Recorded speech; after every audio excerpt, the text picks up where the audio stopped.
All right, let's jump right into one of the most baffling and fascinating religious phenomena out there. We're talking about a vial of ancient dried blood that, on certain days, is said to just liquefy. So, is it a genuine miracle, some kind of scientific quirk, or maybe something else entirely? I want you to picture the scene. You're in the massive Naples Cathedral, and it is packed to the rafters with people. The air is just thick with anticipation, with prayer, and every single person is focused on this one tiny object that for them means everything. And this is what they're all waiting for. The archbishop holds up a sealed glass vial. Inside is what's believed to be the dried, solid blood of their patron saint, Januarius. As he turns it over and over, that solid dark mass starts to, well, it starts to flow. It becomes liquid. For the people of Naples, this is the ultimate sign of the saint's protection, a sign that things are going to be okay. But if it doesn't liquefy, that is seen as a very, very bad omen for the city. So, to really get a handle on this ritual, we need to understand the man himself. Who exactly was Saint Januarius, and how in the world did his blood end up in a vial in Naples? Well, tradition tells us that Januarius was a bishop way back in the 4th century.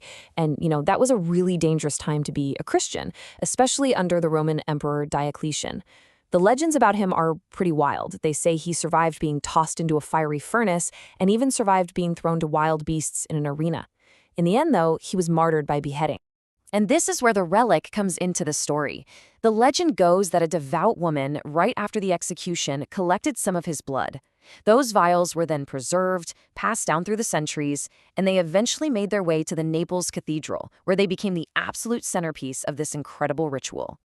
Of course, an event like this is just begging for questions, right? So let's try to decode this whole thing. We're going to look at it through 4 different lenses: history, faith, science, and sociology, and just see what each one can tell us. So let's start with the historical record. I mean, martyrdom was definitely a thing in the 4th century, but the story of this specific relic, it has a curious gap in it.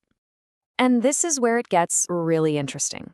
St. Januarius died in the 4th century, but the very first time anyone writes about a liquefying blood relic in Naples isn't until the year 1389.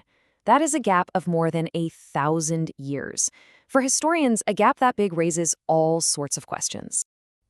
Even within the world of faith itself, there are different ways of looking at this. For a lot of the people in Naples, it's pretty straightforward. It's an omen.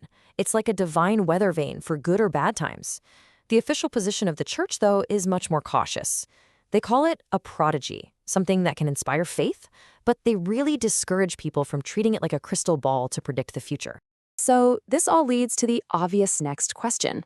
What does science have to say? Have scientists figured out what's going on inside that little vial?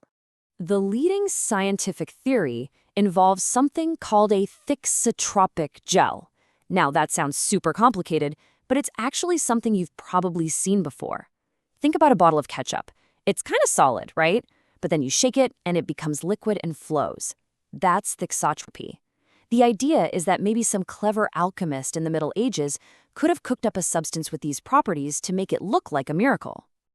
But here's the catch. It is just a theory. The vials are sealed with ancient wax. They're considered a priceless holy relic. The church is absolutely not going to let anyone open them up to run tests. So for now, science can't give us a final answer, which means the mystery continues. And all of this really gets at the sociological power of the event.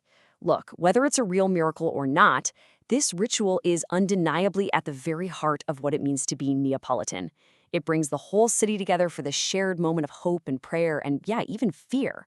It reinforces their bond with their patron saint and gives them this incredible sense of cultural continuity through the centuries. But not everybody sees this ritual in such a positive light. The source material for this explainer actually includes a very strong critical take that questions what the event is really all about, arguing that it creates a much deeper spiritual problem. From this point of view, focusing on whether the blood turns to liquid or not totally misses the entire point of St. Januarius' life. This perspective argues that the obsession with the relic turns a powerful story of incredible faith and sacrifice into what it calls a fortune-telling gimmick, which is seen as a betrayal of the saint's true legacy. So this critique then asks a really potent question. It forces us to think about what the real tragedy is in this whole situation, and it suggests that maybe, just maybe, we're looking in the completely wrong place. And the answer, from this critical viewpoint, is that the real tragedy isn't when the blood in the vial stays solid.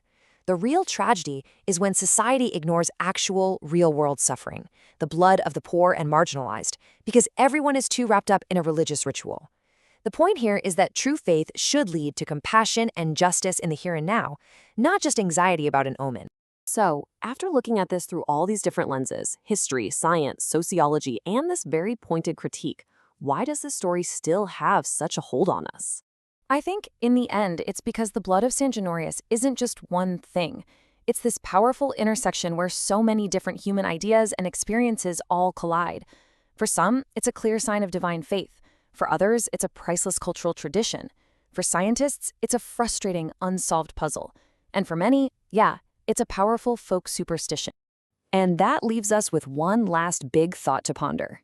After all of this, what do you think really gives a relic its power? Is it a provable act of divine intervention? Or is it the sheer collective weight of centuries of passionate, unshakable human belief?